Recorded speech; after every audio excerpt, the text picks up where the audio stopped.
Alassane Ouattara était en exil en France. Parce que la justice ivoirienne a accusé M. Ouattara de faux et usage de faux. La justice ivoirienne a accusé M. Ouattara d'être un faussaire dans les documents administratifs. Et ils ont demandé à Ouattara de venir répondre. Il a choisi de prendre la poudre d'escampette pour ne pas dire la clé des champs. Alassane Ouattara a décidé de fuir.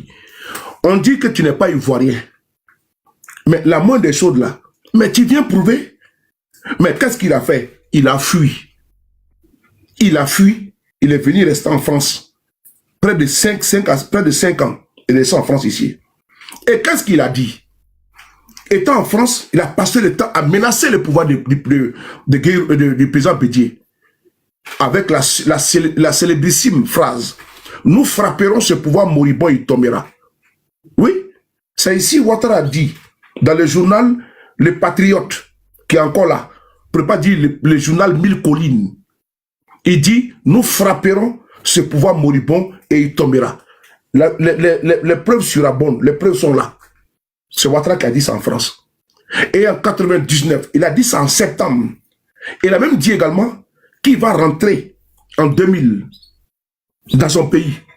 Et pendant ce temps, les cadres du FDR ont été mis en prison par le régime Bédié, paix à son âme. Et Ouattara, il doit son salut aux soldats qui étaient proches de lui, les Koulbaï Ibrahim dit Ibé, les Djagao et autres, c'est eux qui ont fait le coup d'état de 99. Et c'est eux également qui ont fait la rébellion de 2002. On continue. Tu veux les preuves? Va demander à Kodé Zakaria. Allez. Je t'ai muté, mis bloqué, je t'ai muté. Voilà. Va demander la preuve à ton papa. Bécile, Ko Ahmed. Abatar sauté, tiens. Voilà. Abatar sauté, voilà. Impeccable. Maintenant, on y va. On écoute ici. C'était à nouveau Laurent Gbagbo parce qu'une autre source de dispute, on l'a dit et on s'en est aperçu ici, Babila, sur ce plateau lors de nos débats. Oui. Eh bien, ce sont les origines de la crise. Chaque camp se renvoie la balle. On écoute donc le président sortant. Le 24 décembre 1999. Oui. C'est mon adversaire qui a fait le coup d'État. Hey.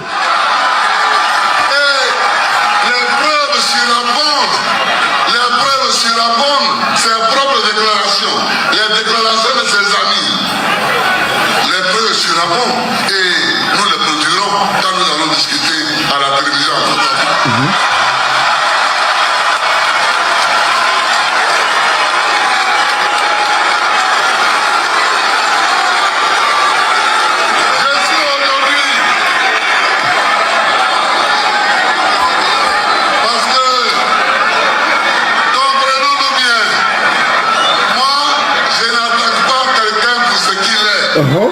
J'attends quelqu'un pour ce qu'il fait.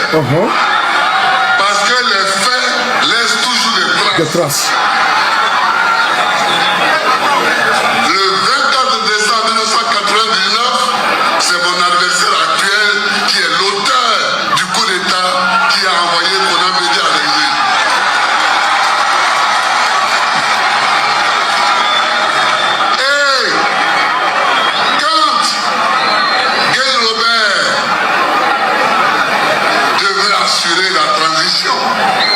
Pour son compte. Voilà, écoutez. Hein. Quand il a vu que Guy Robert s'installait, en septembre 2000, il a fait une autre tentative de coup d'État contre Guy Robert. Hey. C'est ce qu'on a appelé le complot du cheval blanc. Du cheval blanc. Souvenez-vous, il ne faut pas que les Ivoiriens oublient. Il ne faut pas que les Ivoiriens oublient. Et c'est vrai. On ne peut pas oublier, on ne peut pas effacer un pan de notre histoire. C'est important. Voilà, tu vas le dire à maman là-bas devant. Voilà, merci beaucoup, Étoile, tu es perfiscace. Voilà, tous les enfants de drogués là, tu es au bâtard sauté. J'aime ça, hein, quand tu bloques, ça fait mal. Hein. C'est-à-dire que tu es en train de regarder mon direct comme ça, et puis un coup tu vois Vanwa. C'est-à-dire que tu ne me vois même plus encore. Et ton bâtard sauté.com. Voilà. Merci beaucoup, Ivoirois. Gbagbo dit, souvenez-vous, Les RDR, là, vous pouvez regarder la vidéo, hein. Mais dès l'instant, tu mets commentaire déplacé là. Ici, là, c'est frappe chirurgicale. B52, t'attends, Bouyaka. Tu vois frappe devant toi, on t'a déjà bloqué. Ok, bâtard sauter en même temps. Donc, c'est mieux, tu regardes, tu ne me commandes pas. Voilà. Allez, comment tu vas? Est-ce que tu vas bien? Voilà. Bonne année à toi. Hein. Donc, c'est mieux, tu regardes, tu ne commandes pas. Sinon, tu as oublié bataille. Ils sont très rapides, les modérateurs là, non, ils sont très tranchants. Donc, Babo dit de ne pas oublier notre histoire. Je l'ai dit, Dejetio, un peuple sans histoire est un monde sans âme. C'est notre histoire. Mais Ouattara veut effacer cette histoire. On les appelle les révisionnistes, Simon Koala. Les révisionnistes 2.0. Ils veulent refaire l'histoire de notre pays à leur manière. Ils veulent réécrire notre histoire. Ils veulent nous empêcher de transmettre. Voilà pourquoi souvent, j'ai dit qu'il ne faut pas occulter le fait que mon président Guillaume Soro a été membre de la rébellion d'Alassane Ouattara. C'est son parcours également.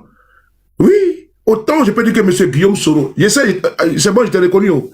Je t'ai reconnu, t'inquiète pas. J'ai vu ta photo. Autant M. Guillaume Soro, mirifiquement, je suis ébloui par rapport au poste étatique qu'il a occupé. Il a été Premier ministre sous 2 présidents, président de l'Assemblée nationale, ministre d'État, ministre de la Communication. Il a été également ministre de la Défense. Mais autant également, je dis, M. Guillaume Soro il était également secrétaire général de la FESI. Il a été l'homme de l'année du journal Soir Info. Et il y a beaucoup de choses. Mais M. Guillaume Soro a eu une parenthèse qui est la rébellion de M. Ouattara. Voilà. Mais ça ne dénature pas la personnalité. Voilà. Intrinsèquement, c'est une personne qui a des qualités, qui a des valeurs et qui a un leadership incontesté et incontestable. Donc, voilà pourquoi souvent vous voyez que moi, je ne suis pas mal à l'aise. Dans l'instant, je suis confronté à un débat sur la rébellion. Ceux qui sont vraiment dans les contorsions, c'est les militants du RDR. Parce que les jours paient.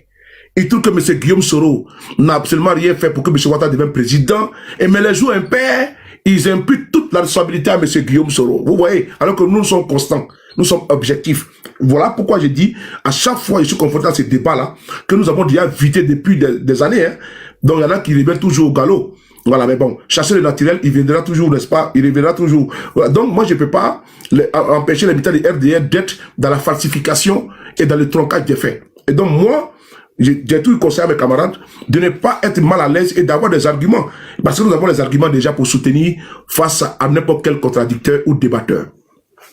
C'est notre histoire. Et quand Babo dit, l'histoire de M. Ouattara, c'est l'homme qui s'est toujours dérobé, caché derrière les autres. Ouattara n'a seulement rien fait.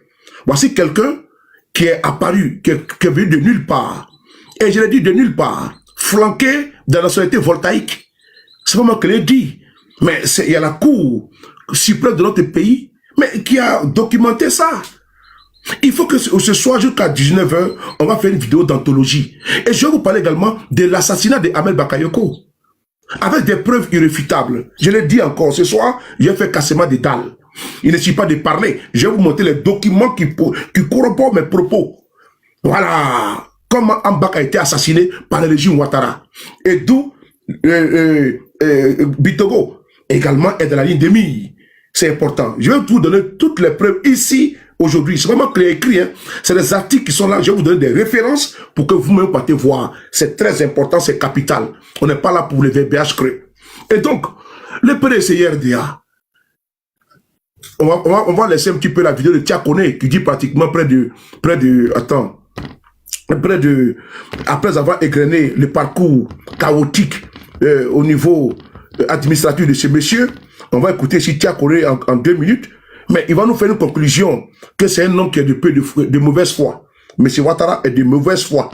Vous allez écouter, vous allez voir. Monsieur Tiakone, il est où? Monsieur le Président, s'il vous plaît, on a besoin de vous ici pour le tribunal de l'histoire. C'est important. Parce qu'on ne va pas vous laisser aujourd'hui. Voilà.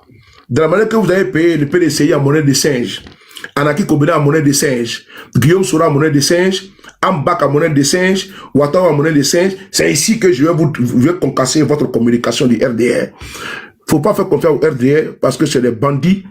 On va ici écouter Tiakone en quelques minutes. Parce qu'il n'aime pas la vérité. Et d'ailleurs, on va écouter Fologo à la mort du président Houphouët-Boigny. Qu'est-ce qu'Alassane Ouattara a voulu faire? Avant d'aller écouter, quand on appelle ça Tchakone, on va écouter d'abord Dola Fologo. Quand le président Houphouët-Boigny est décédé, Ouattara a voulu faire un coup d'état sur le corps du président Houphouët-Boigny. Voilà, c'est important.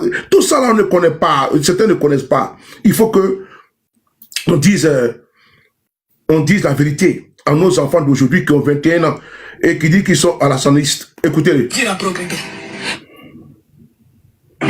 Attendez. Le roi de la Fologo. Monsieur le Président, venez. Oui. Parce que, dans notre constitution, il accepte.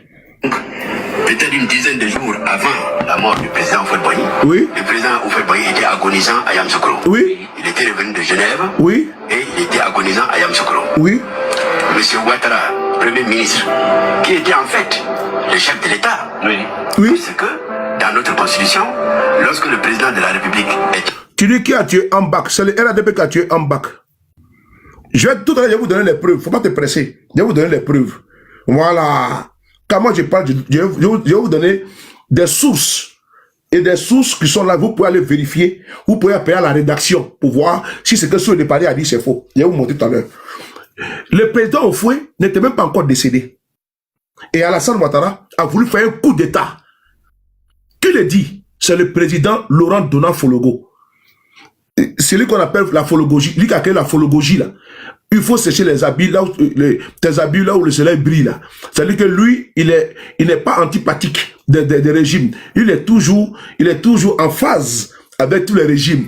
Que ce soit socialiste, que ce soit de la droite, dont il a été avec tous les régimes, dans tous les soupes. Il a goûté à toutes les soupes.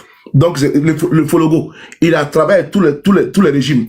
Je l'ai croisé ici, à Paris, en face de la mairie du 18e. C'était la dernière fois, paix à son âme. Donc, ça, les bénédictions. J'espère que tu te portes bien, divine. Le président Houphouët-Boigny était agonissant. Il n'était même pas encore décédé. PDCI RDA. Il faut écouter ça. Hein. Vous qui êtes là-bas au PDCI, les anciens là. Il faut faire écouter ça à la nouvelle génération. Les torts que M. Ouattara a fait. Parce que c'est le PDCI qui a donné une chance étatique à M. Ouattara. Mais Ouattara n'était pas censé faire de la politique en Côte d'Ivoire. Il était venu pour le redressement structurel et autres. Parce que la Côte d'Ivoire traversait des moments difficiles économiquement parlant. Mais on n'a pas dit à M. Ouattara de venir charcuter, balafrer notre pays, massacrer son peuple par milliers, et puis s'asseoir pour devenir président. C'est pas ça qu'on avait dit à M. Ouattara. Mais le monsieur est venu, il a goûté aux fruits interdits du pouvoir, mais il a eu l'outrecuidance avant la mort du président Houphouët-Boigny qui était agonissant. Lui qui parle là, c'est un sachant. C'est le président du PDC à l'époque, si je ne me trompe pas, Laurent Dona Fologo. C'est lui qui va faire, il sera bouclier. Il va donner sa poitrine pour dire non. Parce que Ouattara est en train de faire un parricide. Puisqu'il appelle le président Houphouët-Boigny le père. Mais le père agonissant. Ouattara va donner le coup de grâce. Mais allez-y me poser la question si ce n'est même pas la base de la mort du président Houphouët-Boigny, si ce n'est pas précipiter la mort de ce monsieur. Parce qu'il faut qu'on s'interroge. C'est ce deux zoufétistes là, ces arrivistes parvenus qui sont arrivés de nulle part, qui s'approprient le nom qui abusivement ou le nom Houphouët. Mais un oufotiste baroque, loufoque, mais on va aussi écouter Houphouët-Boigny mourant, mais il veut tuer le vieux. Fait coup d'état contre Houphouët-Boigny, PDCI, Blafang, et puis venez écouter PDCI Blafang, venez écouter. On va parler ça à Vlani, à Baoulé. Monsieur Ouattara. Écoutez. La mort du président Houphouët-Boigny. C'est la démission. Le président Houphouët-Boigny était agonisant à Yamoussoukro. Oui. Il était revenu de Genève. Partagé. Et il était agonisant à Yamoussoukro. Oui. Monsieur Ouattara, oui. Premier ministre, qui était en fait le chef de l'État. Oui. Parce que, dans notre constitution, lorsque le président de la République est empêché, c'est le Premier ministre qui le représente et qui gère l'État. Je peux donc dire que M. Ouattara était pratiquement le chef de l'État en Côte d'Ivoire en 1992 et en 1993. Oui. 2 années où le président Houphouët-Boigny physiquement ne pouvait plus venir. Ça, c'est une réalité. Et il sait que c'est vrai. J'ai dit que M. Ouattara, sachant que je suis le secrétaire général du parti du président Houphouët-Boigny, oui. Le plus grand parti de l'époque, oui. N'est-ce pas? m'a appelé, oui, a eu une rencontre avec moi chez lui, m'a proposé d'être avec lui pour que la constitution, quand le président viendrait à mourir, ne soit pas appliquée. Maître. Vous voyez, voilà pourquoi je ne peux pas m'attendre à l'imitant du RDR. Je n'aime pas les falsificateurs. Je n'aime pas les tronqueurs, les révisionnistes. Parce qu'on veut calquer une image à M. Ouattara qui ne correspond pas à ce monsieur-là. Ça ne correspond pas à M. Ouattara.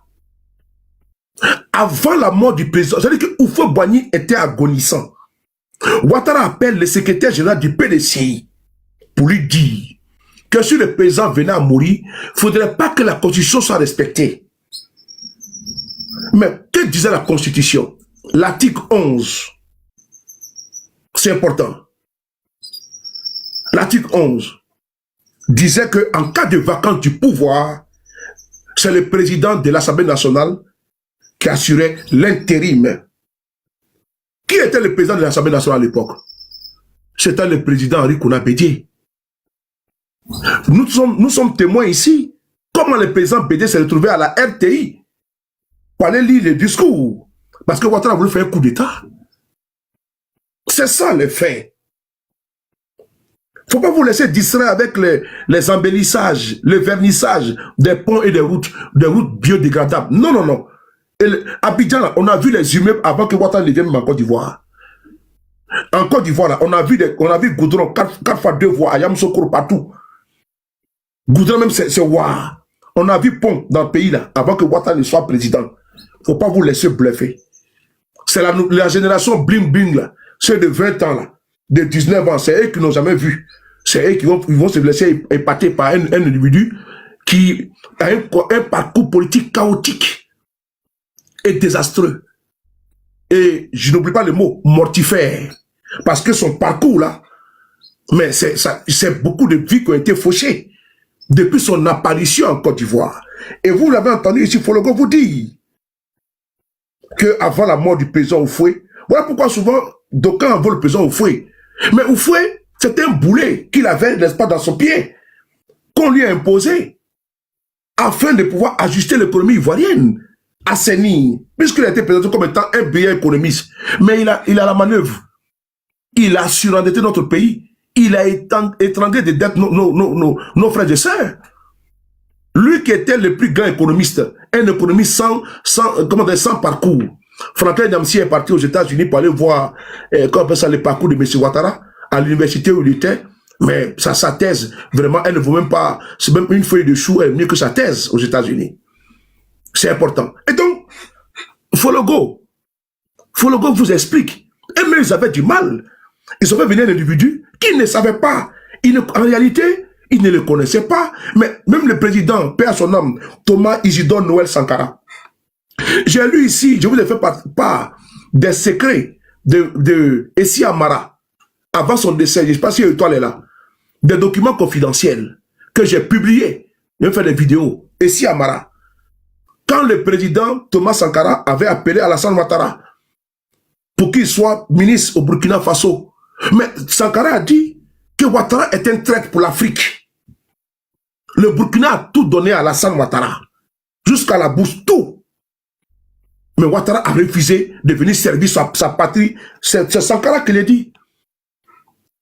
Diallo, qui est son ami d'enfance, avec lequel il est parti aux États-Unis. Et puis il a été reçu par l'ex-ambassadeur de la Côte d'Ivoire aux États-Unis. Il a expliqué. C'est important. On va d'abord, vous avez vu Fologo ce qu'il a dit? Alassane Ouattara, le président Oufo Boigny était agonisant. Et Ouattara appelle Fologo pour que, si le président arrivait à mourir, il faut qu'il fasse un coup d'État. Hein? Mais là, c'est quand même grave. C'est quand même gravissime. Mais est-ce que les jeunes de maintenant le savent? Ils ne savent pas ça. Mais c'est les faits. Et je ne suis pas ici en train de dépeindre l'image du monsieur. Non. C'est son parcours. C'est dans son CV politique. Et ça, ils veulent balayer d'un revers de main et nous vendre l'image de quelqu'un qui est angélique. Oui, qui est angélique, qu'on doit sanctifier et béatifier. Non. Nous, on doit restituer les faits, uniquement que les faits. Il ne faut pas les travestir. Qui est Ouattara? Qu'est-ce qu'il a fait? Son parcours. On va ici le dépiécer. Et dire au cas du RDR ce qui les attendent. Parce que la soupe, elle sera très amère. Ils vont boire le calice jusqu'à la lit. Parce qu'on ne dîne pas, on ne soupe pas avec un dictateur. On le combat idéologiquement et par tous les moyens. On écoute ici. Moi, chez lui, que je suis le secrétaire général, physiquement, ne pouvait plus venir. Alma Diallo, oui, merci beaucoup. C'est une réalité. Et il sait que c'est vrai. J'ai dit que M. Ouattara, sachant que je suis le secrétaire général du parti du président Faure-Boigny, le plus grand parti de l'époque, oui, n'est-ce pas, m'a appelé, oui, a eu une rencontre avec moi chez lui, m'a proposé d'être avec lui pour que la Constitution, quand le président viendrait à mourir, ne soit pas appliquée. Et je vous le dis. Et vous avez dit. Wow, wow, wow. Faure-Boigny, qui a fait venir Alassane en Côte d'Ivoire, c'est Alassane qui décide de donner un coup de poignard au vieux. Un coup de poignard au vieux président Faure-Boigny. Imaginez-vous, il a fait venir quelqu'un, mais Ouattara maintenant, il dit qu'il va devenir président de Côte d'Ivoire. C'est quand même grave. C'est dans ça que nous sommes là. Le PDCI, le président Faure-Boigny l'a fait venir pour l'économie de Côte d'Ivoire. Ouattara est venu, il a pris goût au pouvoir. Il dit qu'il va devenir président. Sous Faure-Boigny même était couché, malade, agonisant. Le vieux n'est pas mort. Il a fait taper d'eau au président Faure-Boigny. C'est les faits. Et celui qui veut me répondre, qui me répond avec de la contradiction juste et vraie. Ce n'est pas les images des reportages tronqués, bidoués, et puis qui sont clivants. Parce que quand ils font des reportages sur M. Ouattara, c'est des reportages qui sont clivants. Et ces reportages, on a vu que c'est des reportages qui sont complètement biaisés. Les faits sont tronqués, les faits sont falsifiés. Mais ça là, vous n'avez jamais trouvé ça dans les reportages qu'ils ont fait sur Alassane Ouattara. On a vu Alassane Ouattara, un homme d'État. Mais pourquoi vous avez... Et puis d'ailleurs, ils avaient fait un reportage sur Alassane Ouattara ici. Souvenez-vous, avec le fils de l'ancien ambassadeur de France en Côte d'Ivoire. Mais le reportage a été effacé. Pourquoi ils l'ont effacé? Alors que nous avons le reportage avec nous. Il y a d'abord un premier reportage qui a été fait, il y a de cela 3 ans, sur Alassane Ouattara. La rébellion, tout son parcours. Le reportage a été effacé par les services. Pourquoi? Parce qu'il y avait des vérités dedans qui ne voulaient pas. C'était déjà trop tard. Quand c'est sorti net, nous on n'a plus la vidéo. C'est pratiquement 59 minutes. C'est avec moi. C'est avec moi cette vidéo. Pourquoi il ne faut pas écouter cette vidéo? Et c'est eux qui l'ont tournée avec le fils de l'ancien ambassadeur de la France en Côte d'Ivoire. C'est lui qui a fait le reportage, même quand il y avait la rébellion tout autour, les reportages de M. Ouattara, tout est dedans. Nous ne sommes pas en train ici de jeter le bébé avec l'eau du pain. Nous sommes ici en train de dire que Ouattara a un parcours, il a une histoire, et il veut se débarrasser de son histoire en cachant sa vraie histoire.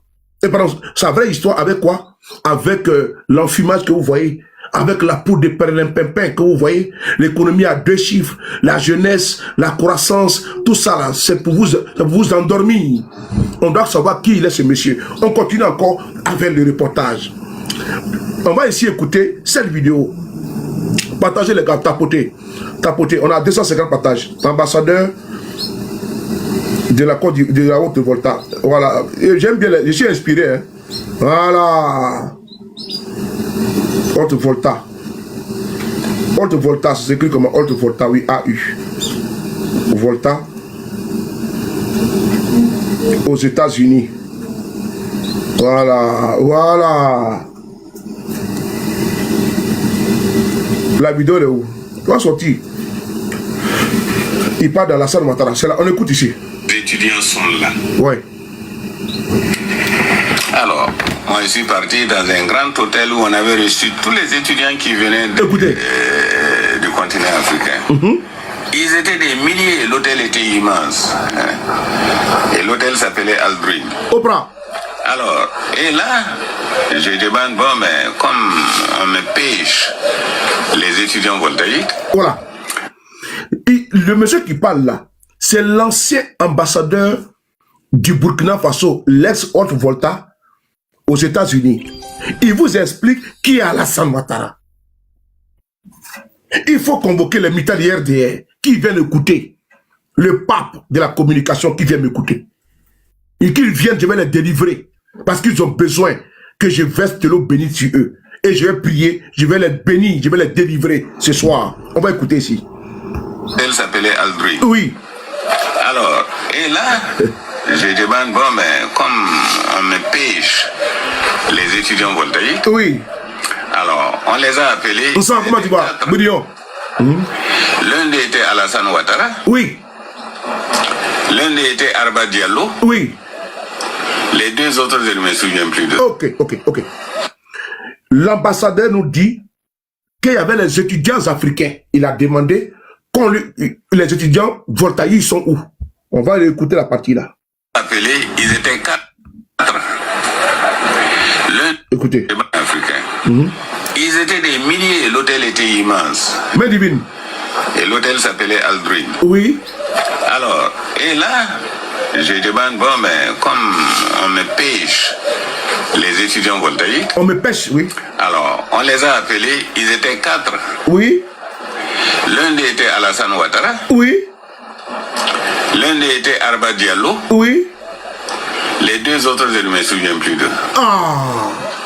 Alassane Ouattara, la bourse voltaïque. Oui. Alors, c'est comme ça qu'il est venu aux États-Unis avec une bourse voltaïque. Mais dès que Alassane Ouattara est arrivé, je les ai reçus là-bas. Il a dit, est-ce que le pays vous a donné quelque chose pour votre voyage? Non. Non. Bon, je leur ai fait donner $400 à chacun, n'est-ce pas, par ma secrétaire. Et puis, comme c'était le début de l'hiver et que j'avais 2 manteaux, j'ai donné un de mes manteaux pour qu'il tire au sort et savoir celui qui le gagnera. Et depuis, je n'ai plus vu Alassane Ouattara. Il est allé s'inscrire directement au consulat de la Côte d'Ivoire et il n'a plus refoutu pied chez moi. Et je suis parti sans l'avoir revu. Je l'ai revu que bien plus tard, avant qu'il ne soit élu président à Paris. Voilà. Il est aujourd'hui président de... Il est président de la Côte d'Ivoire. Je lui souhaite bien du plaisir. Bien sûr. Oui. L'un d'eux était Arba Diallo. Les étudiants voltaïques. Alors, on les a appelés, ils étaient 4. Oui. L'un d'eux était Alassane Ouattara. L'un d'eux était Arba Diallo. Oui. Les deux autres, je ne me souviens plus d'eux. Alassane Ouattara, la bourse voltaïque. Oui. Alors, c'est comme ça qu'il est venu aux États-Unis avec une bourse voltaïque. Mais dès que Alassane Ouattara est arrivé, dès que je les ai reçus là-bas, il dit, est-ce que le pays vous a donné quelque chose pour votre voyage? Il dit non. Bon, je leur ai fait donner $400 à chacun, n'est-ce pas, par ma secrétaire. Oui. Et puis, comme c'était le début de l'hiver et que j'avais 2 manteaux, j'ai donné un de mes manteaux pour qu'il tire au sort et savoir celui qui le gagnera. Et depuis, je n'ai plus vu Alassane Ouattara. Il est allé s'inscrire directement au consulat de la Côte d'Ivoire et il n'a plus refoutu pied chez moi. Il mange en Côte d'Ivoire. Sans l'avoir revu, je l'ai revu que bien plus tard, avant qu'il ne soit élu président à Paris.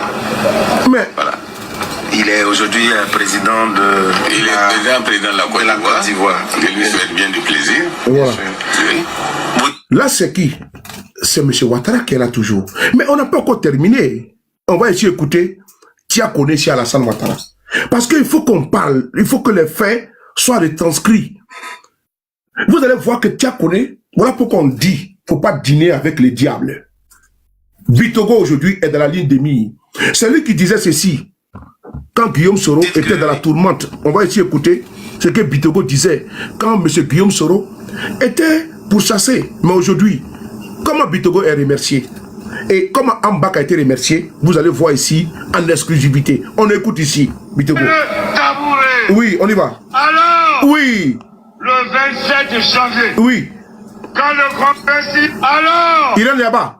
Le 27 janvier. Oui.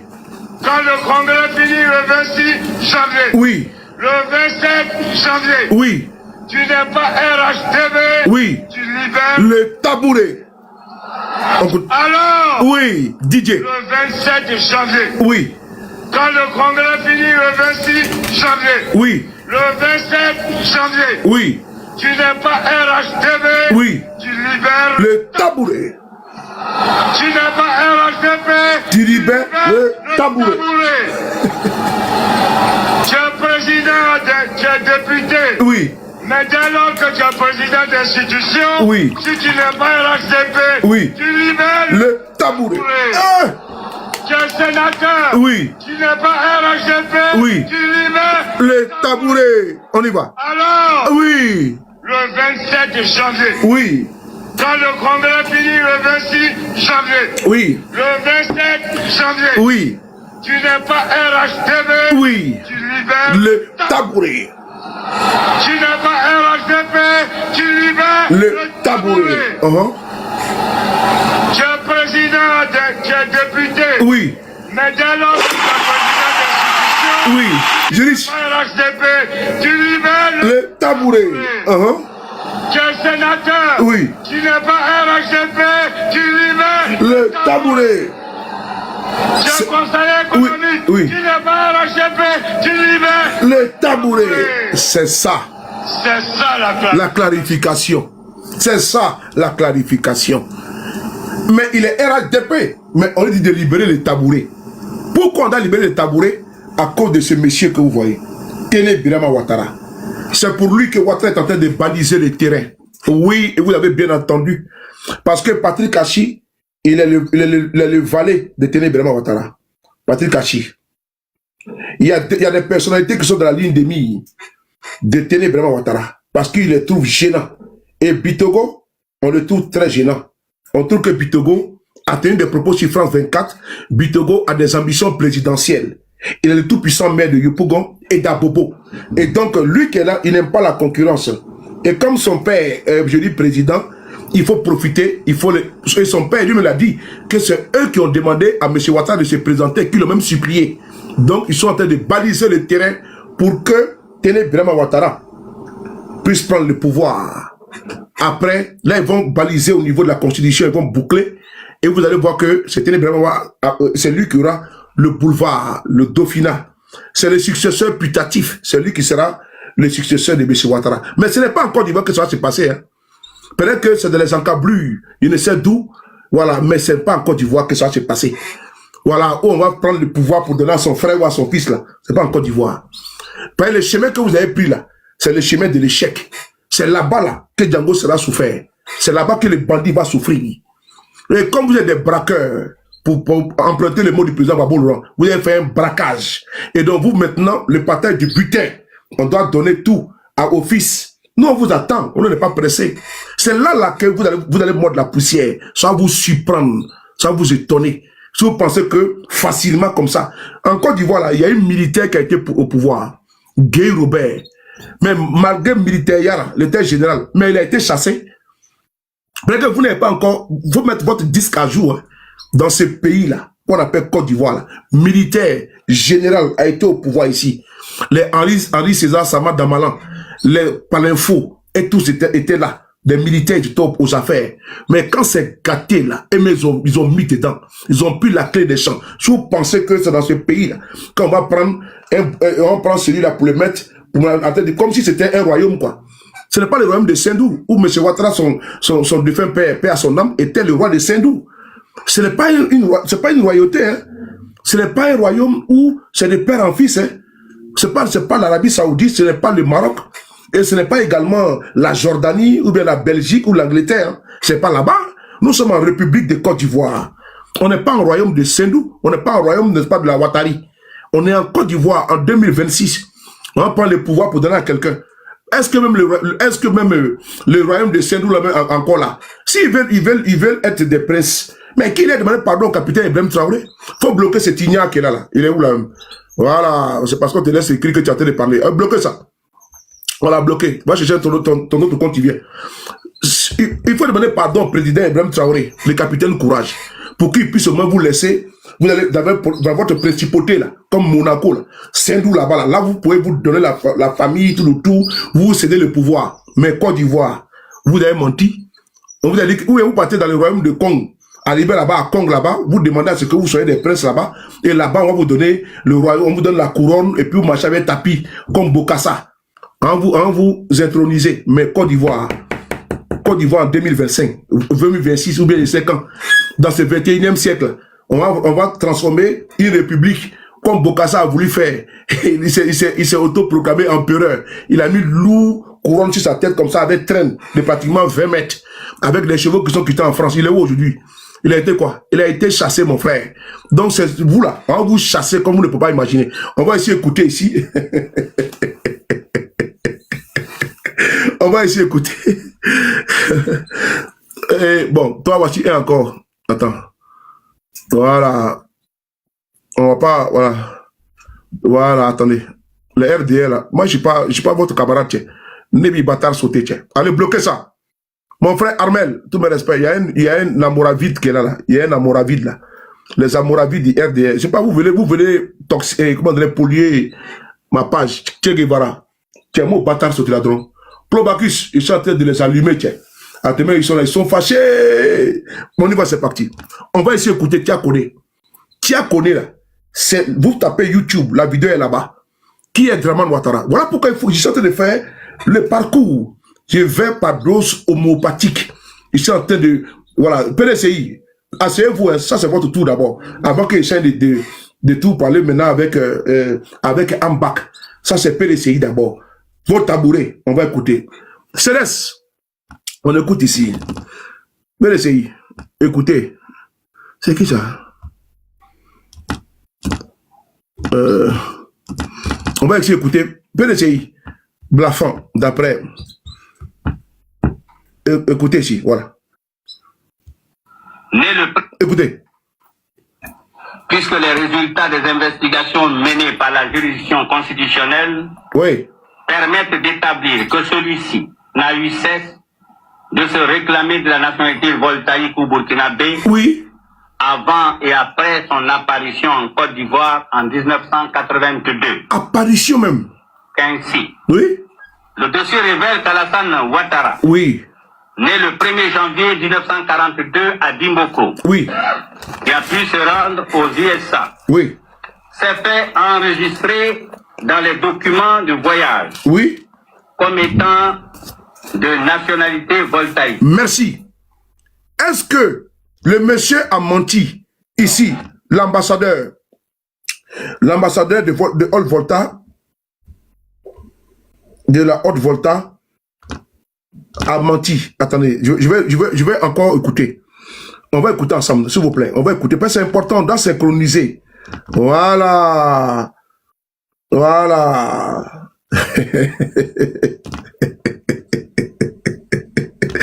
On va synchroniser. Attends, voilà. Il est où? Je n'ai pas le trouvé au papa. Il est où? Le père. La vidéo, je n'ai plus le trouvé. Les RDS seront contents. Ah, il est là. Voilà. Les étudiants sont là. Oui. Mais divine. Moi, je suis parti dans un grand hôtel où on avait reçu tous les étudiants qui venaient du continent africain. Attendez, je vais partager la vidéo. Voilà. Ils étaient des milliers et l'hôtel était immense. Et l'hôtel s'appelait Aldrin. Oui. Alors, et là, je demande, bon, mais comme on me paye les étudiants voltaïques, alors on les a appelés, ils étaient 4. L'un d'eux était Alassane Ouattara. L'un d'eux était Arba Diallo. Les deux autres, je ne me souviens plus d'eux. Voilà. Les étudiants voltaïques. On va les maintenant écouter Tia Kone. Donc Tia Kone n'a pas menti. Tia Kone n'a pas menti, hein. Non. Parce que l'ambassadeur, l'ex-ambassadeur de la côte du Burkina, de la Haute Volta, actuel Burkina Faso, aux États-Unis, il est clair. Les étudiants voltaïques. On va maintenant écouter ici Tia Kone. C'est important. Ou vous pensez que vous avez trompé l'histoire de la Côte d'Ivoire? Écoutez. Puisque les résultats des investigations menées par la juridiction constitutionnelle permettent d'établir que celui-ci n'a eu cesse de se réclamer de la nationalité voltaïque ou burkinabé avant et après son apparition en Côte d'Ivoire en 1982. Ainsi, le dossier révèle qu'Alassane Ouattara, né le 1er janvier 1942 à Dimboko, qui a pu se rendre aux USA. Oui. S'est fait enregistrer dans les documents de voyage. Oui. Comme étant de nationalité voltaïque. Ah. Et qu'une fois à destination. Oui. Il s'est fait inscrire à l'université de Pennsylvanie, à Drexel University. Oui. Comme étant un étudiant ayant la nationalité voltaïque. Ah. Tout comme lors de son mariage. Oui.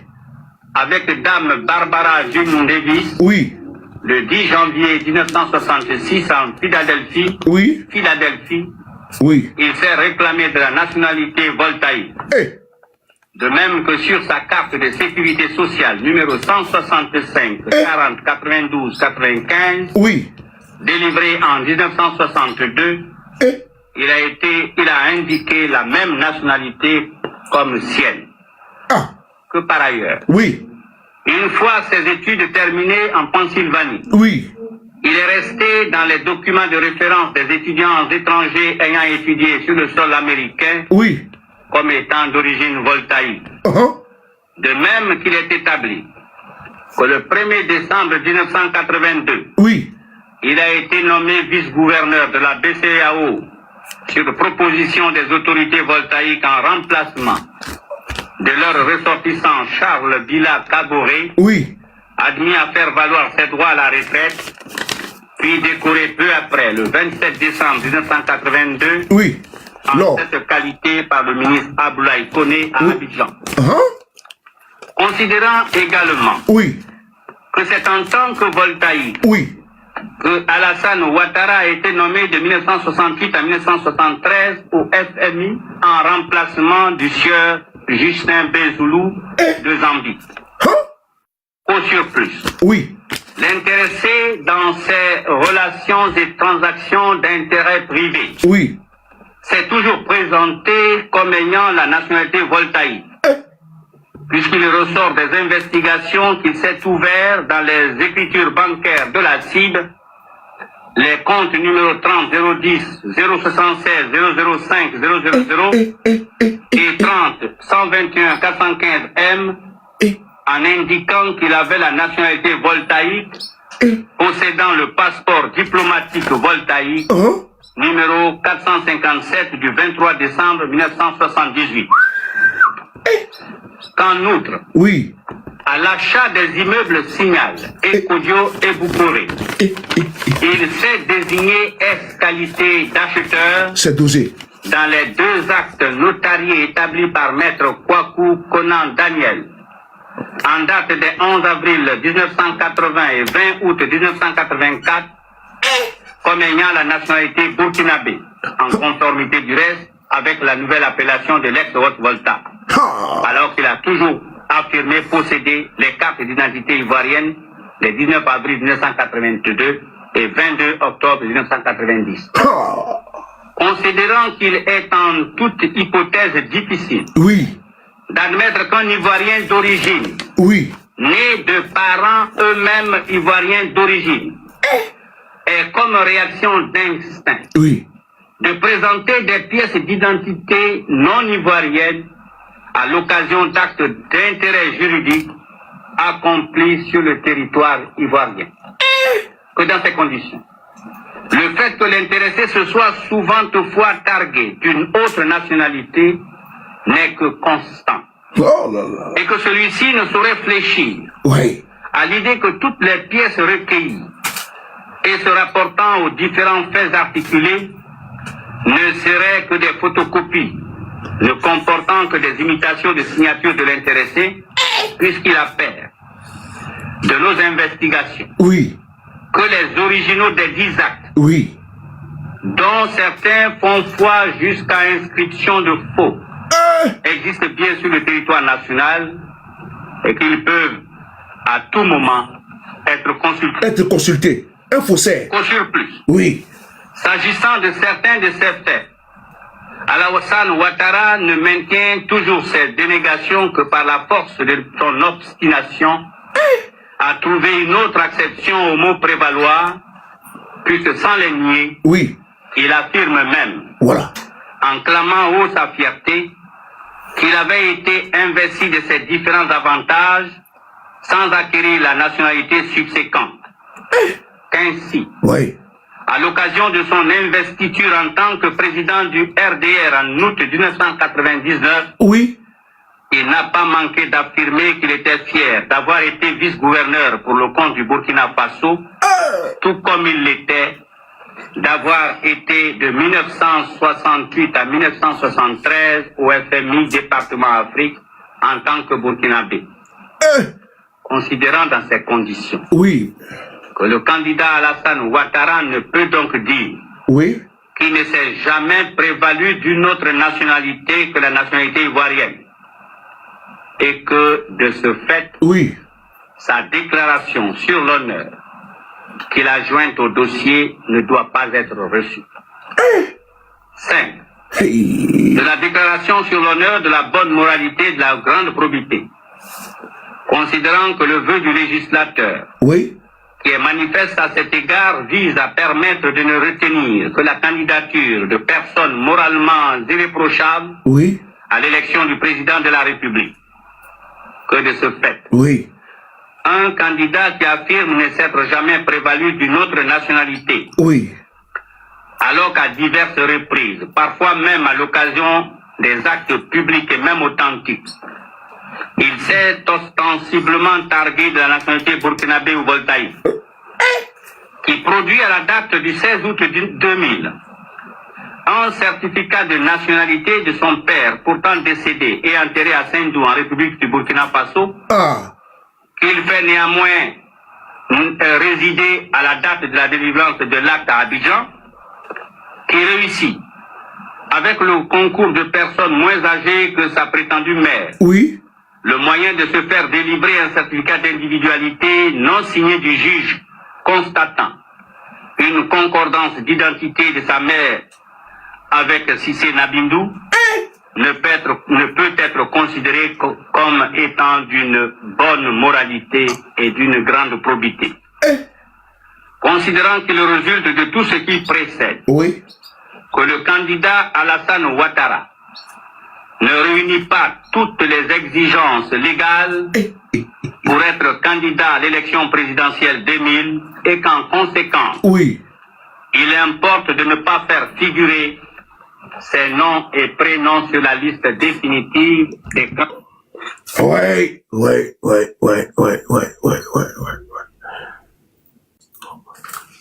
Le fait, rien que le fait, seulement que le fait. À un moment donné, on peut se laisser emberlificoter, c'est-à-dire on peut se laisser, comment dire, rouler de la farine, tromper. Mais je pense qu'on peut tromper une partie du peuple pendant un temps, mais on ne peut pas tromper tout le peuple tout le temps. À un moment donné, certains parmi nous avons cru à la thèse d'un acharnement. Mais non, avec beaucoup de recul, on se rend compte que la vérité, elle est dure comme du béton, elle est dure comme fer. Tout ce qui a été égrené là, on a fait fi de tout ça. Parce qu'on avait été nacidité. C'est Nassidi qui était dans nos yeux, mon frère, et dans nos corps. Aveuglement, en train de vociférer. D'autres donnaient même de leur vie. Aujourd'hui, ils paient le lourd tribut. Commençant par son parcours estudiantin, son mariage à Philadelphie, sécurité sociale en 1962, étudiant étranger, association, vice-gouverneur de la BCAO, de 1968 à 1973 au FMI, et comme achat des immeubles Signal. Bon, tout ça là, ça a été mis avec un acte notarié, c'est-à-dire acte de notaire. Tout est là. Tout est là. Malgré ça là, il dit c'est blanc. C'est blanc. Je pense que à un moment donné, on doit faire les états généraux de la nation. On doit faire une justice transitionnelle qui a eu lieu en Afrique du Sud, qui a eu lieu également au Rwanda, pour qu'il y ait vérité, justice, pardon et réconciliation. Parce que ce monsieur-là, s'il y a eu glaive dans notre pays, il a la base. Les fils de la Côte d'Ivoire qui sont aujourd'hui pourchassés, traqués là, on ne peut pas laisser ces fils-là entre les mains de M. Ouattara. Non, jamais. Mais il se trouve des cupides, des situations professionnalistes, des opportunistes pour se mettre toujours au service de ces messieurs. On trouve des gens même sur des panels qui ont donné leur honneur et dignité aux chiens, pour ne pas dire aux charognards, aux hyènes. Ils viennent nous vendre une autre image complètement lunaire de l'individu, qui aujourd'hui a mis à coupe réglée notre démocratie et nos acquis démocratiques. Notre combat, ce n'est pas contre l'individu, c'est contre les systèmes qui l'utilisent également pour assujettir et pour, comme des rasieurs, comme des prévaricateurs, piller systématiquement nos richesses. C'est le système qu'on combat. Il n'est qu'un pion du système. Parce que si on n'arrive pas à faire tomber le système, le pion, lui, il ne sait absolument rien. Parce que le pion, lui, ils vont l'enlever. Ils vont mettre encore un autre pion. C'est le système qu'on doit faire tomber. Pour faire tomber un baobab, c'est la racine qui est importante. Dès l'instant où vous arrivez, aucune citadelle n'est imprenable, sauf si elle est mal attaquée. Alassane Ouattara, on doit et obligatoirement le faire tomber. Et c'est une question de vie, de survie, de la vie de notre nation, de notre peuple. La Côte d'Ivoire n'appartient pas à M. Ouattara et sa smala. Non, elle ne lui appartient pas. Elle vous appartient, elle nous appartient. Un groupuscule ne peut pas se mettre à la tête de notre pays avec des armes. Il ne peut pas braquer le pouvoir d'État et ils sont dans l'exclusionnisme. Ils excluent les authentiques et les fils de ce pays. Qui peut l'accepter? Quand on prend des prétextes fallacieux pour exclure le Premier ministre, le président Guillaume Soro, sous des bases fallacieuses, on dit donc qu'il a hérité d'une maison qu'il aurait détournée. J'ai dit qu'on va aller en profondeur, parce qu'il faut qu'on aille en profondeur. Il faut qu'on élève le débat. On sort, n'est-ce pas, des sentiers battus, on sort des débats des caniveaux, on doit mettre les pendules à l'heure. On met l'église au centre du village. Quand on prend des arguments fallacieux, parce qu'eux, ils veulent s'agripper au pouvoir. Quand j'étais au commissariat avant-hier, il y a cela 3 jours, mais le policier qui est en face de moi, quand je lui ai dit que M. Ouattara en Côte d'Ivoire, il est encore au pouvoir pour 4 mandats, il ne croit pas. Il dit, mais on est en 2026. Il est encore là, j'ai dit oui. Il dit, mais c'est 2 mandats et puis... J'ai dit non, il est encore là. Il est encore là. Et par des contorsions, on nous dit premier mandat de la 2e République. Premier mandat de la 3e République. Il se fout de la gueule du monde. Voilà pourquoi Macron n'a pas réussi. Macron n'a pas réussi. Parce qu'à un moment donné, nous sommes arrivés à faire comprendre et à faire passer le message d'un régime avec lequel il ne faut pas se frotter. Parce que ceux qui vont se frotter à ces régimes-là, demain également, nous allons les ester devant les tribunaux. Parce que vous ne pouvez pas suivre un régime criminel qui assassine à tout va le peuple. En 2020, il y a eu comme près de 100 morts. En 2025, allez y faire les décomptes. Ça a été documenté par des journaux. Ça a été documenté par Amnesty International. Ça a été documenté par, comment on appelle ça, une enquête a été faite ici par Mediapart, qui n'est pas un journal, comment dire, ordinaire, qui est un journal vraiment sérieux, qui n'est pas un papier glacé, mais qui est un papier politique très approfondi et très reluisant. Donc on ne peut pas accepter qu'on va exclure, un exemple, le président du PLCI RDA. Parce que là où Alassane Ouattara, avec ses kilomètres de preuves qui surabondent contre lui, il a été candidat au nom de l'article 48, au nom de la paix, au nom de la stabilité, au nom de la conciliation, de l'union et de la réconciliation. Ils ont accepté que lui soit candidat. Lui qui est passé par des bifurcations administratives pour avoir la nationalité ivoirienne là. Ouattara, Dramane Ouattara. Article 48, pour faire de lui un candidat à titre exceptionnel. C'est lui qui a l'outrecuidance d'exclure des candidats et puis on trouve des individus complètement carents, ils vont venir nous dire que c'est normal. Mais pour limiter la casse et stopper l'effusion de sang, Gbagbo a dit, il faut que lui soit candidat. Parce que Thabo Mbeki a dit à Gbagbo, si tu veux que ton pays soit en paix, là, le problème là, le nœud gordien, c'est Ouattara Dramane. Fais de lui candidat pour que ton pays ait la paix. Parce qu'on est parti par toujours qu'à Ouagadougou pour aller chercher la paix. Mais il fallait qu'un individu soit candidat. Il a mis la Côte d'Ivoire mal en souffrance. Il a retardé notre économie. Regardez tout le temps qu'il a passé le temps à dénigrer la Côte d'Ivoire à l'extérieur, à déstabiliser les régimes successifs. Les crises cycliques qui ont frappé notre pays. Qui à la base? C'est lui. C'est lui. Il a fait du lobbying pour retarder le développement de notre pays. C'est lui, Alassane Ouattara. Bédié n'a pas pu travailler. Gbagbo non plus.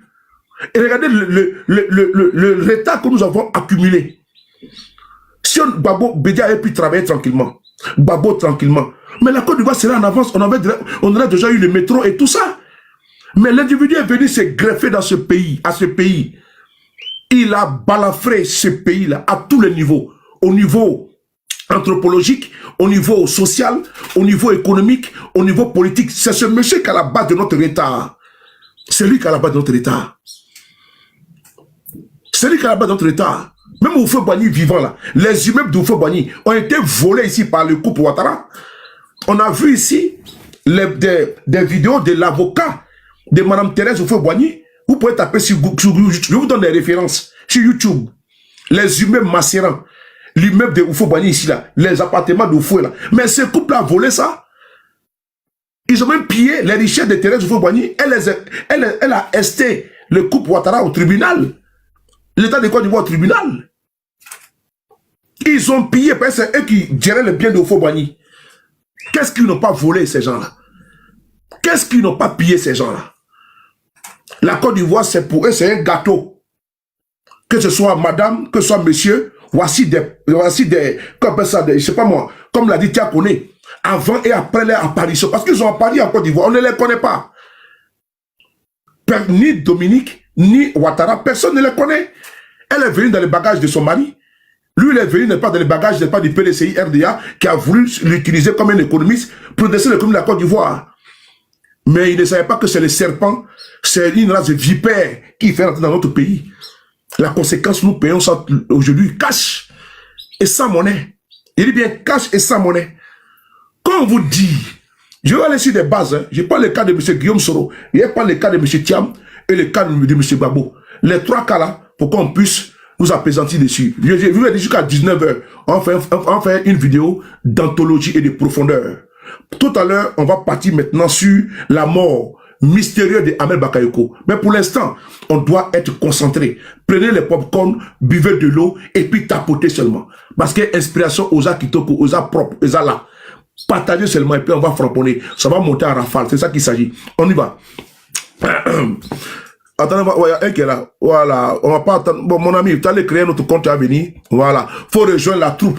Voilà, la troupe des Adomoutons. Voilà. Ici, je parle aux êtres humains. Parce que nous avons les êtres vivants. Là, en face de moi, il y a des êtres vivants, c'est des oiseaux. Et il y a des êtres vivants qui sont les animaux. Et parmi les animaux, vous êtes dans la catégorie, n'est-ce pas, des moutons. Donc c'est bon. Donc partagez les gars, tapotez les gars, tapotez les gars, tapotez les gars. Partagez les gars, partagez. Merci. Bolou, partagez les gars. Jack.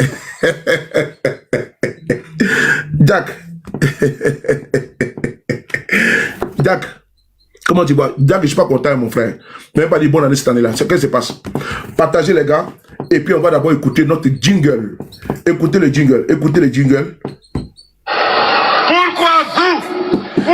vous vous allez vous battre, ils vont se battre en tant que RHDP, et puis d'autres vont manger le fruit de votre travail. Pourquoi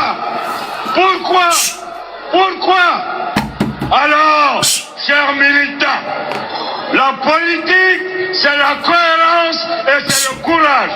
Assumons notre histoire. Au RHDP, nous assumons notre... Alors, le 27 janvier, quand le congrès finit le 26 janvier, le 27 janvier, tu n'es pas RHDP, tu libères le tabouret. Tu n'es pas RHDP, tu libères le tabouret. Tu es président, tu es député, mais dès lors que tu es président d'institution, si tu n'es pas RHDP, tu libères le tabouret. Tu es sénateur, tu n'es pas RHDP, tu libères le tabouret. Tu es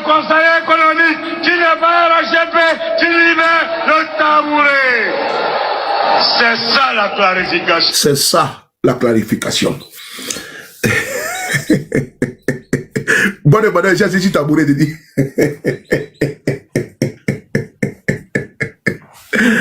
On va continuer.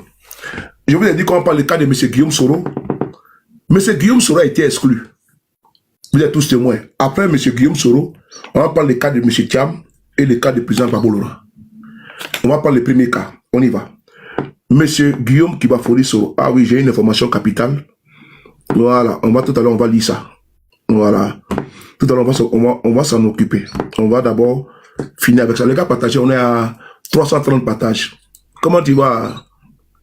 On va essayer d'écouter M. Guillaume Soro d'abord. Parce que vous savez, je dis que je vais tailler tout ce que je dis là avec des preuves, pas des éléments de langage distillé comme certains aiment si bien. Attendez, je vais ici prendre, voilà, là c'est bon, on y va ici. Vous là. On écoute ici. Nous accusait, c'est quand la fin de notre... On va avancer. À l'époque, Alassane était dans l'opposition. Écoutez. Ouagadougou, Lomé. Écoutez. Pour rechercher la paix pour la Côte d'Ivoire.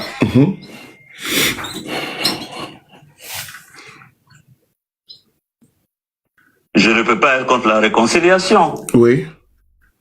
Mais il faut une réconciliation sincère. Oui. Quelle est cette réconciliation qu'on nous propose lorsque on prétend me condamner à perpétuité 20 ans pour une maison dont on dit que je suis un receleur. Je rigole. Parce que cette maison, je l'ai depuis 2008. À l'époque, Alassane était dans l'opposition. Pourquoi n'a-t-il pas dit, Guillaume, cette maison-là, puisque je lui ai dit que j'ai cette maison. Tous ses collaborateurs sont passés là-bas, dans cette maison. Qui pour prendre un café, qui pour dîner. Mais cette maison, ce n'est que du matériel, ça ne m'intéresse pas. Oh, vraiment? Si Dieu veut, j'aurai d'autres maisons. Mais ce que je regrette dans ce que Alassane fait. Ouais. Écoutez. Hein. Même si c'est 30 secondes. Oui.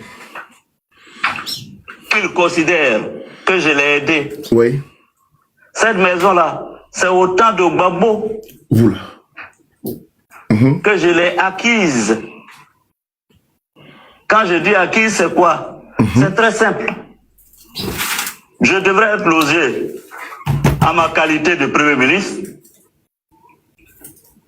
J'étais logé à l'hôtel du Golfe. Le président Gbagbo un jour m'a dit le Premier ministre de Côte d'Ivoire ne peut pas loger à l'hôtel.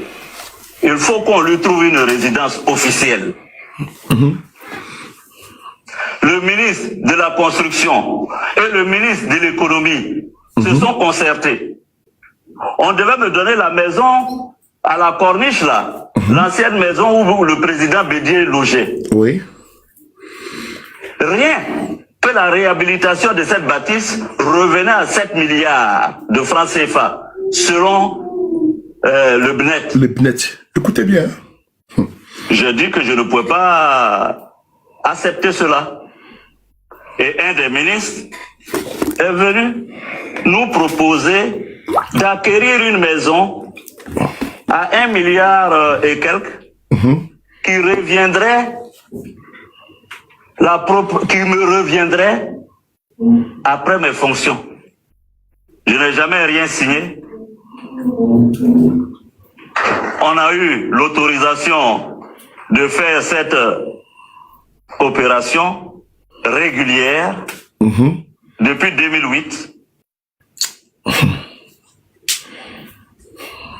Et celui qui m'a permis d'avoir une résidence à Abidjan s'appelle Laurent Gbagbo. Ouais.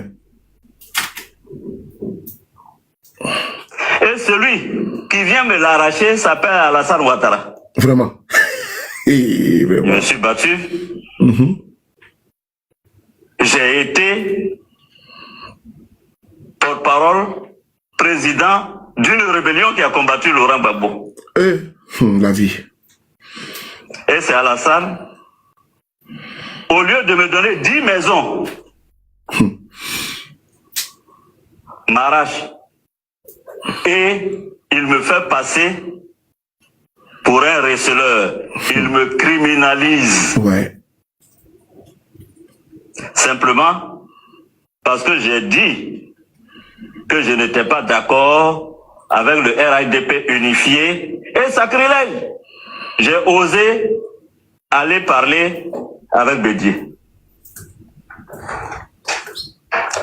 Si cette maison peut lui faire du bien, qu'il la prenne. Moi, mon père n'était pas milliardaire.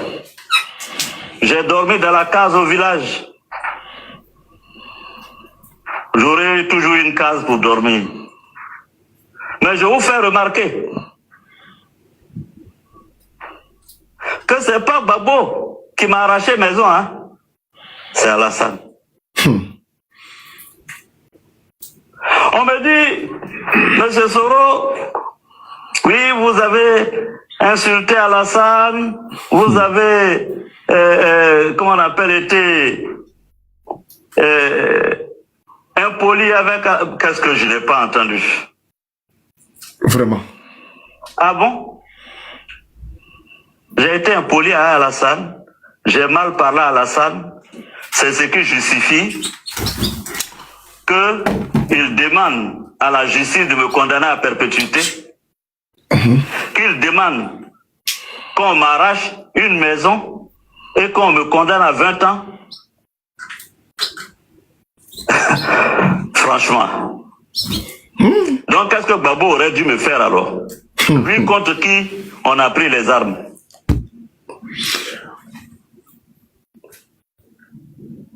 Partagez les gars et tapotez.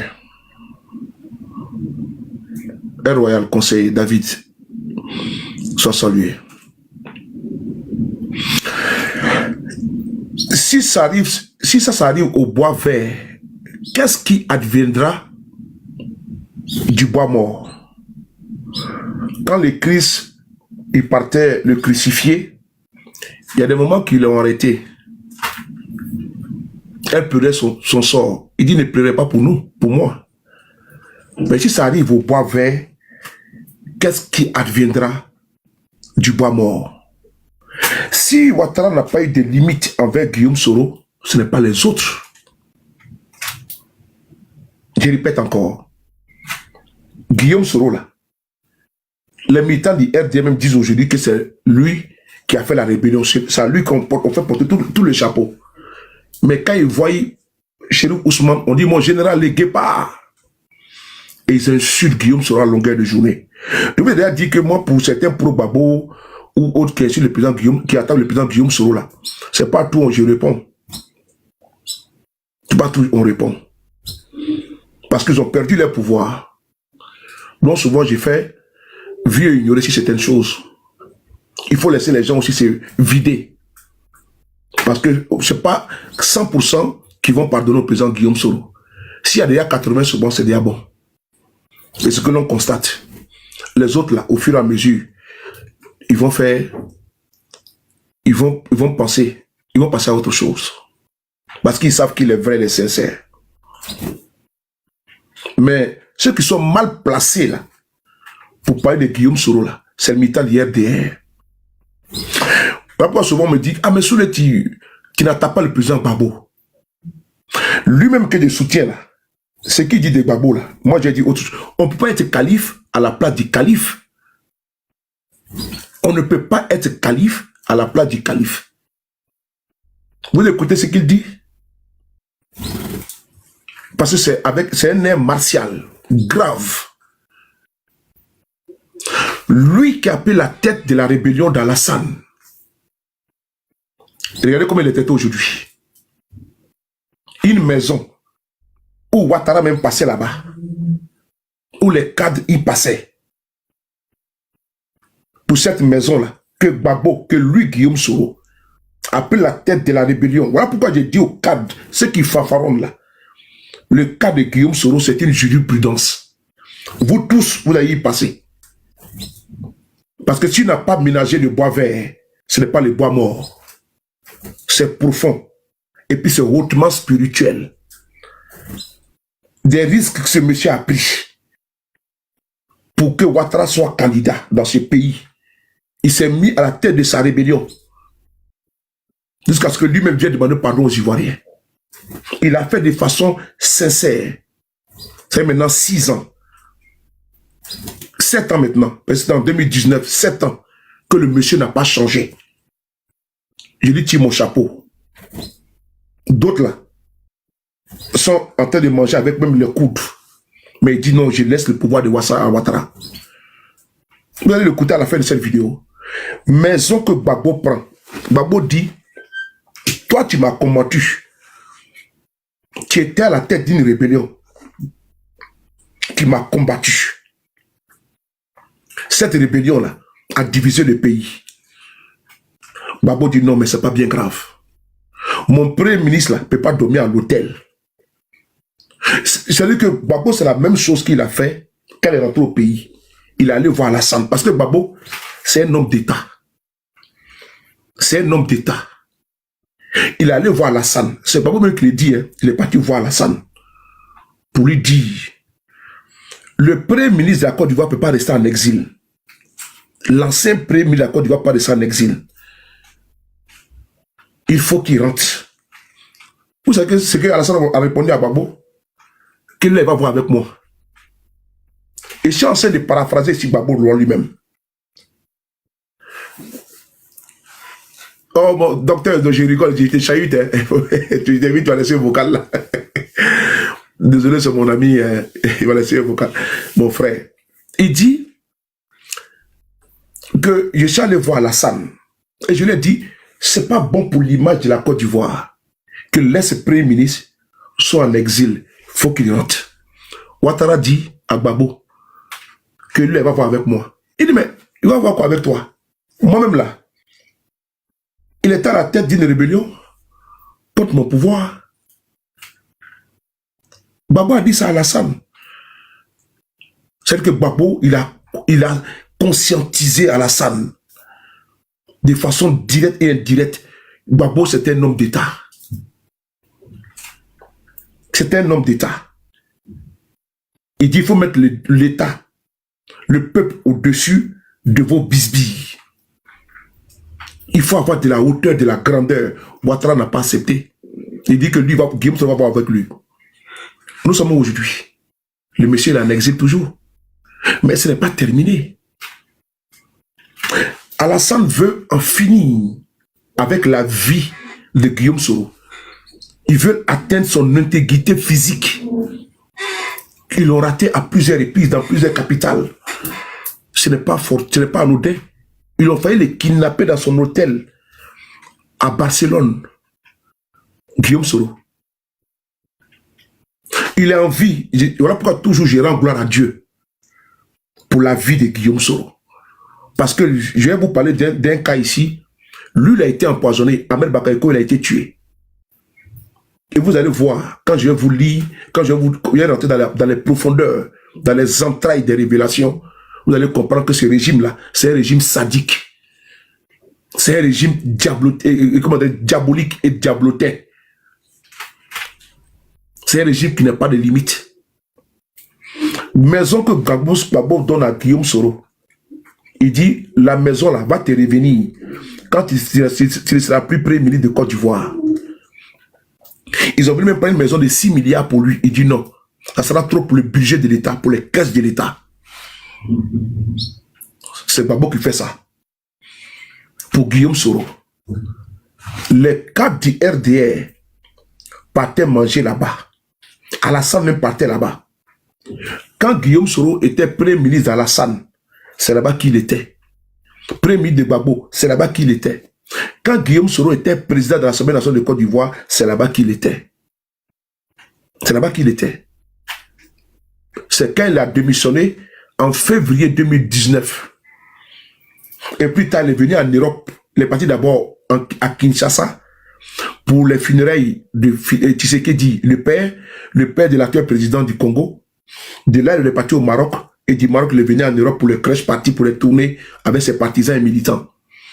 C'est en ce moment-là qu'Alassane ouvre une procédure contre Guillaume Soro. Il dit que Guillaume Soro a détourné, il a resté d'une maison. La maison où Alassane partait manger, là, partait boire le vin, là, parce qu'il adore beaucoup le whisky. C'est cette maison-là que Ouattara va lâcher à Guillaume Soro. C'est pas terminé, parce qu'il faut qu'on rentre en profondeur. Vous voyez, vous, ceux-là qui sont là aujourd'hui, là, c'est la bataille de Kirina. Si Guillaume Soro n'a pas été épargné, personne ne sera épargné. Personne.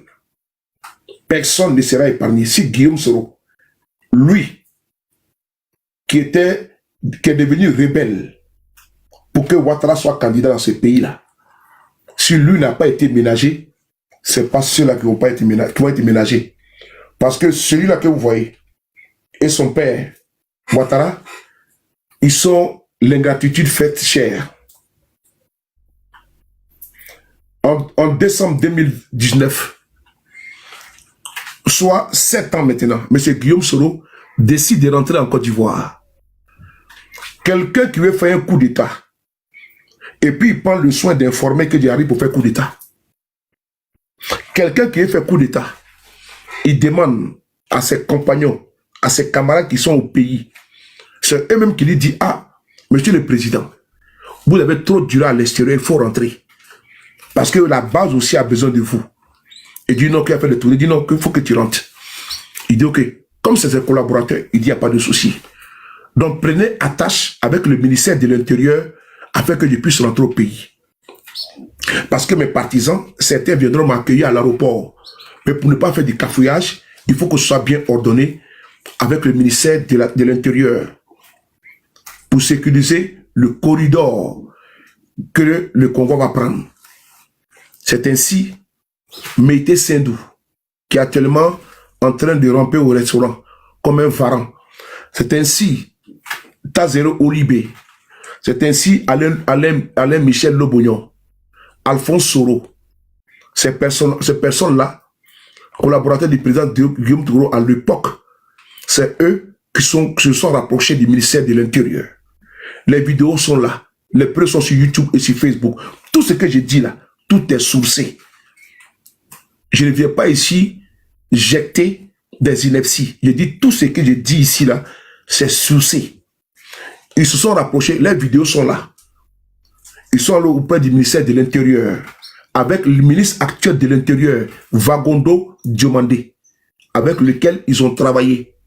Ils ont fait cas du retour du président Guillaume Soro en Côte d'Ivoire.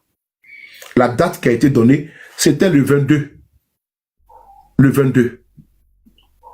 22. Le ministère a acté par un oui. Tout était déjà peaufiné. Tout était déjà bon. Quelqu'un qui est venu faire coup d'État, et puis il envoie ses collaborateurs pour vous dire qu'il arrive au pays. Vous avez vu ça où? Quelqu'un qui vient faire coup d'État, et puis il dit, allez voir le ministère de l'Intérieur pour dire que j'arrive pour venir faire coup d'État. Vous avez vu ça où? Il rentre incognito et fait des surprises. Monsieur Guillaume Soro, ils sont encore reconvoqués au ministère de l'Intérieur de Vagondo Diomandé actuel. Tous ceux-là vont payer.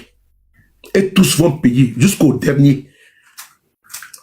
Ils disent non, le président Macron doit venir en Côte d'Ivoire pour aller inaugurer la première pierre, la pose de la première pierre du marché de Boaké qui avait été incendié. Et donc, ils ne pourront pas, les services de sécurité ne pourront pas être dégagés pour sécuriser M. Guillaume Soro à son retour. Il faut qu'il reporte le voyage.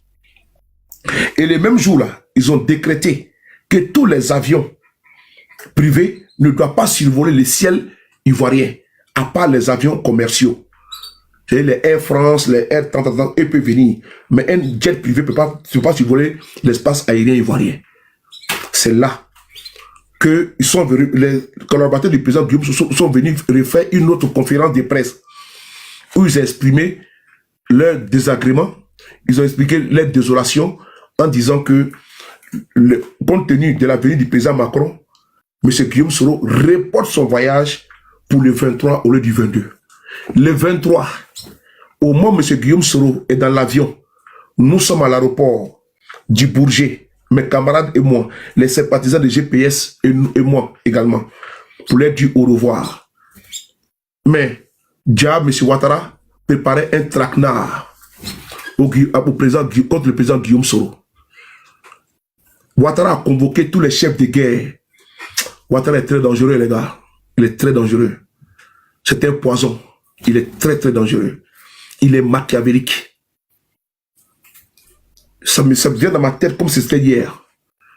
Quand M. Guillaume Soro est dans l'avion, Dieu merci, nous avons des connexions. Et ces connexions-là nous informent. Il y a eu une réunion illico presso au palais présidentiel. Ouattara décide de mobiliser les forces de défense et de sécurité. Guillaume Soro devant atterrir à l'aéroport d'Abidjan, Félicia. Ils ont détourné pour qu'ils atterrissent au GATL, qui était un aéroport militaire.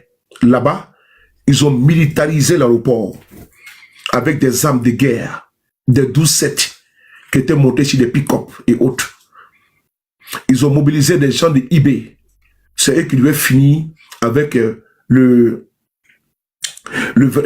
président Guillaume Soro. Ils devaient en finir avec lui. Ils ont mobilisé les gens pour assassiner Guillaume Soro le 23 décembre 2019. Quand l'avion a survolé l'espace aérien du Niger, ils ont reçu un appel urgent, un message urgent. Et d'ailleurs, quand nous sommes quittés à l'aéroport du Bourget, les camarades qui se dirigeaient vers l'aéroport, parce qu'il y a des convois de militants qui quittaient à l'ouest, au centre, au nord et en Abidjan même pour aller à l'aéroport, pour aller accueillir les présidents. Ils ont commencé à bloquer les convois. Ils ont commencé à arrêter les gens. Quand moi, je suis quitté à l'aéroport, je suis allé faire des courses.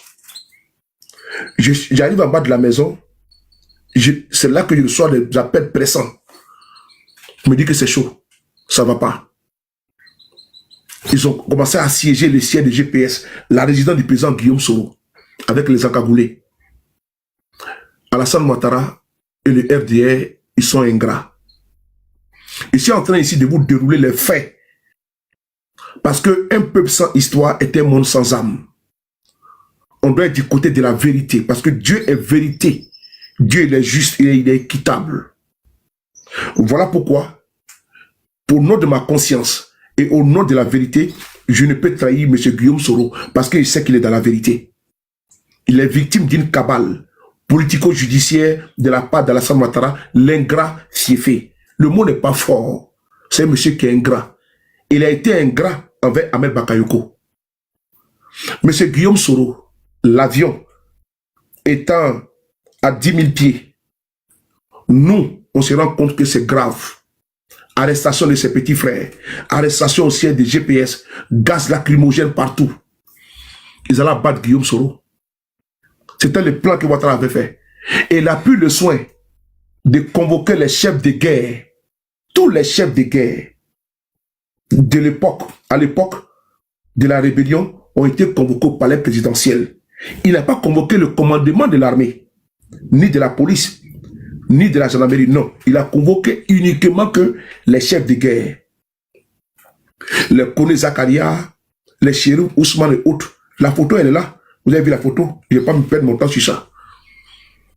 Et au cours de cette réunion, Alassane est dangereux, il est toxique et il est cancérigène. Au cours de cette réunion, ceux qui ont assisté à la réunion, je peux ici vous dire, voilà, ce qui s'est passé. Parce que je l'ai déjà répété, je vais me répéter. Ceux qui étaient au cœur de cette réunion, on nous a dit, ils m'ont dit ce qui s'est passé. Et j'avais dit auparavant. Parce que où il est dans son système là, il y a des gens qui ne sont pas d'accord avec lui, même certains de ses ministres. Certains même qui sont dans son entourage. Mais un jour il le saura. Quand il sera assis par terre là, et puis il va donner conseil, il va comprendre. Alassane fait jouer un audio. Dans cet audio là, il fait croire que M. Guillaume Soro arrive pour venir faire un coup d'État. Donc, pour empêcher les chefs de guerre de réagir suite à l'assassinat de Guillaume Soro, ils ont été bloqués au palais présidentiel. Ils ont été bloqués au palais présidentiel. Et l'avion de Guillaume Soro devait atterrir au GATL. Et c'est là-bas, tout avait été préparé. C'est l'opérateur qui a envoyé un message au pilote pour lui dire que si vous atterrissez à Abidjan, ce n'est pas bon. Il faut trouver un autre aéroport parce que tout l'aéroport est militarisé. C'est là qu'ils ont pu avoir l'autorisation d'atterrir au Ghana. Et Guillaume Soro a voulu rentrer par la route. Alassane Ouattara a appelé l'ancien président du Ghana, Nana Akufo-Addo, pour empêcher Guillaume Soro de descendre de l'avion. Et Guillaume Soro a voulu descendre et venir par la route. Ouattara, pendant ce temps, il a dépêché Kone Zakaria à la tête d'un bataillon à la frontière de la Côte d'Ivoire et du Ghana pour faire feu sur tout véhicule dans lequel Guillaume Soro se trouverait. Nous avons les photos, nous avons publié sur les réseaux, on a publié. Certains qui étaient dans le commando, on a publié ces photos. Parce qu'ils pensent que ils ont tellement nettoyé au sein de l'armée qu'ils n'ont pas des personnes qui désapprouvent les actes. Quand les chefs de guerre, avant que Kone Zakaria ne soit dépêché, Ouattara a fait écouter un audio. Je vais parler de cet audio-là. Dans cet audio-là, on entend M. Guillaume Soro effectivement en train de parler avec un certain Olivier Bazin. J'assume et je le dis une fois de plus. L'enregistrement là, M. Guillaume Soro a eu effectivement des échanges avec M. Olivier Bazin. Des barbouzes qui avaient été envoyés par Ambak, lui-même qui sera empoisonné plus tard par le même régime d'Alassane Ouattara. Ambak qui a été empoisonné par eux. Quand M. Guillaume Soro se rend compte qu'il est en train d'être épié, d'être espionné par Olivier Bazin et son comparse, M. Guillaume Soro décide de jouer le jeu. Et il en informe Alassane Ouattara lui-même pour lui dire qu'il est espionné par des gens. Vous savez ce que M. Ouattara dit? M. Ouattara dit, ça, c'est Ambak qui est à la base. M. Guillaume Soro est vivant. Sans oublier également, monsieur et Madame Afoussi Bamba, ma mère, elle est vivante. Elle est vivante. Et tout à l'heure, je vais vous parler de l'ONU. ONU, je vais écrire ici ONU pour ne pas oublier.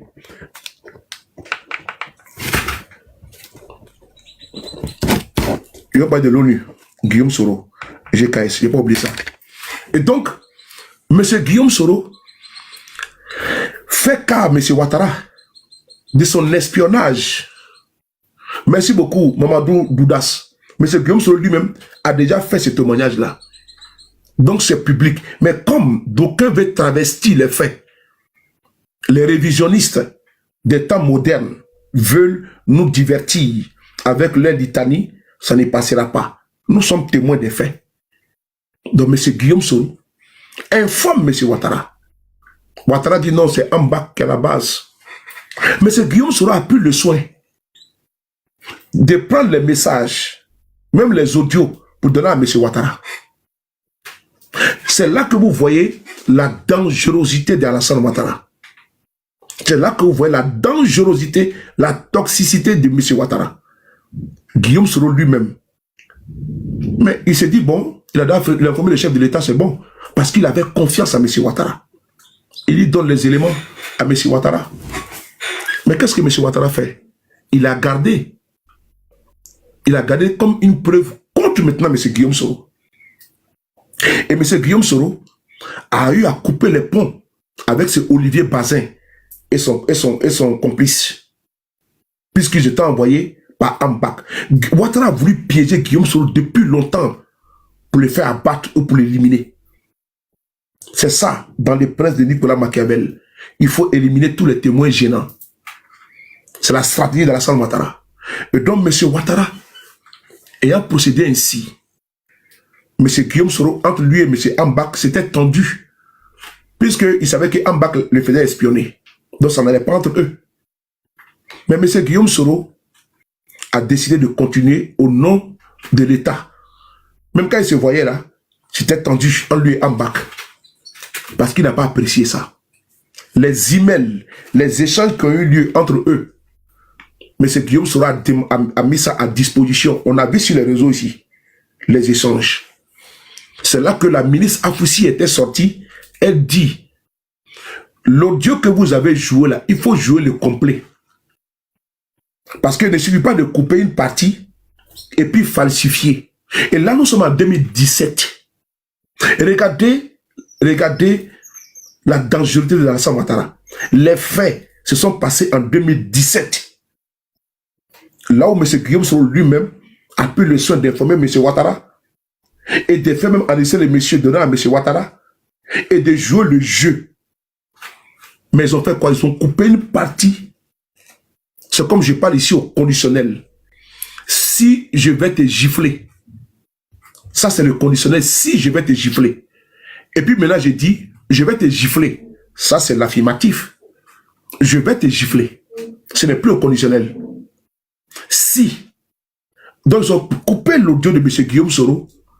Ils ont fait croire que les faits se sont passés en 2019. Je me répète encore.